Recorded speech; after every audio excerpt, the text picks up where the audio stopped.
What's up, guys? Good afternoon. What did you learn looking at the tape? What did it look like to you? What came out of it? There was a lot of positives to take away. We moved the football. We scored points. Obviously, you have to protect the ball and play smart football because that's what wins.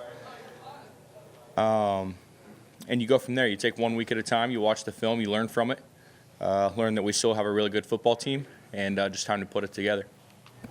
How do you protect the ball and play free, so to speak, and confident, you know? Yeah, no doubt. There's definitely a balance of being aggressive but also being situationally aware, and you're always trying to find that balance. Every play is its own. One play does not affect the next, so you always keep that in mind and just execute the play that's called.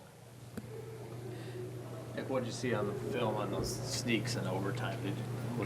How did that sort of play out if you look at it again? Yeah, I would have liked to use a different cadence, and then I just have to push harder and further and get the first down. Hate the game, and what a way to not succeed. But that's the game that we play.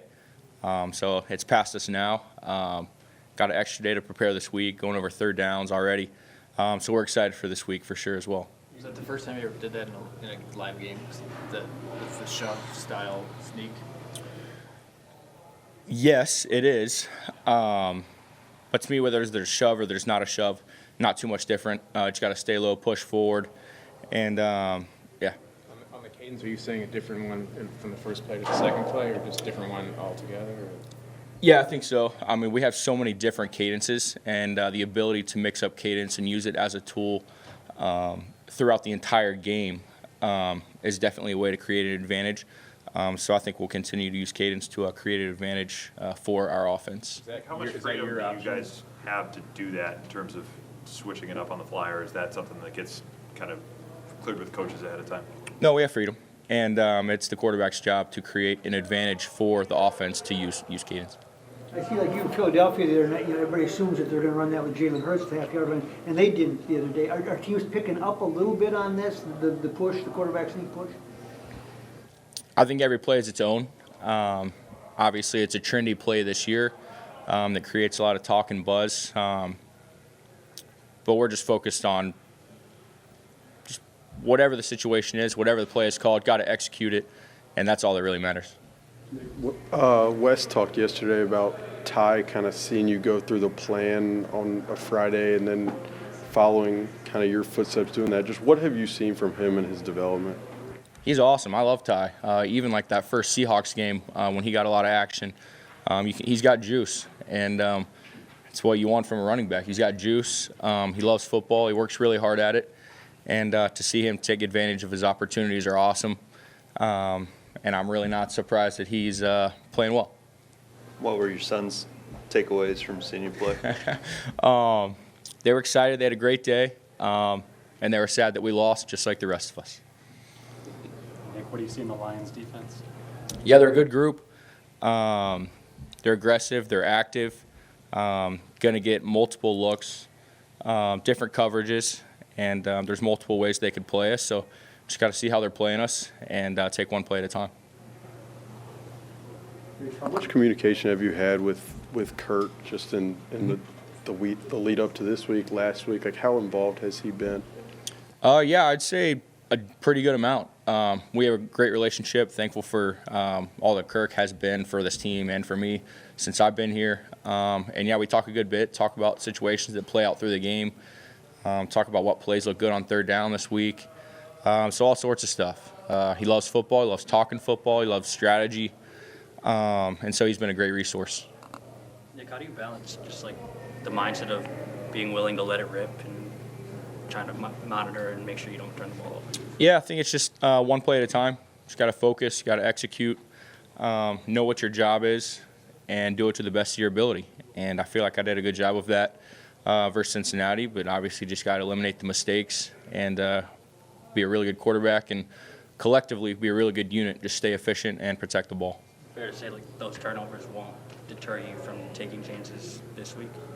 I wouldn't necessarily say take chances compared to just do what you're coached. You know, stick to what you're coached, stick to the fundamentals, stick to quick decision making and accurate throws. That's what makes a great quarterback, and that's what I'm going to stick to. So you've been in this office for 2 years, but so now that you've had like a full week of first team reps and the game plan, around you, like, is that taking sort of your comfort or mastery of the offense to maybe even higher level? Yeah, I would say so. Every week is a new week. Same routine. I loved my routine that I had when I was the backup, and it hasn't really changed much since I've become the starter. But definitely, the more you're behind center, the more you're making checks, seeing looks. As a backup, you try to just imagine that as best you can. So now to be able to see that, do it more, process it more, it's definitely helped, and we're excited for the week. Nick, just what's the overall mindset with 3 games to go? You're fighting for a playoff spot. You got a team coming in that if they win, they clinch their first division title in 3 decades. Just what's that mindset? It's all about beating the Lions. Playoffs are awesome, but if you don't win, then the playoffs don't matter. So you got to beat the Lions. I think the guys are excited about that. Obviously, we got the whiteout at home, so there's a lot to be excited about. We have a great defense, move the ball on offense. We know we can do it. Now it's just putting it all together against an awesome home crowd in the whiteout game. We know that Jefferson came back, but explain to Addison how he does what he does at that size. What would have been your impressions, playing with him in real action for the first time? Yeah, I think it's important to realize that, like, people might say that he's small, but he plays bigger than he is. People might say dog mentality, but if you watch him block in the run game or separate versus man or get 10-plus yards after the catch, he's got more than whatever you think he has. And I think that's been a really cool attribute to see. He's been nothing but consistent since he's been here, and he's a great player. Nick, on the interception where you're being taken down, you're trying to just kind of throw it away there. As you look back at that, what do you learn from that? I mean, every NFL play is different, but if you're in that situation again, do you remember that, or what did you learn from it? Take the sack and kick the field goal. As a quarterback, you do train to not take sacks, especially in 2 minutes. But there, you definitely have to flip the mindset. You already have points, so take the points and just be a smart player. Is it easy to do that? Like, is your brain wired one way, and then you have to, like, or are you able to kind of take that and kind of use it? Yeah, I think it's, is it easy? No, nothing about playing quarterback in the NFL is easy, but that's why we do it, and that's why we love it. But at the same time, just process, decision-making, all that stuff. You got to be able to do it, and that's going to be successful when we do. What is it about the Friday evening sessions that's so valuable to you? I think just simulating the looks, simulating the plays.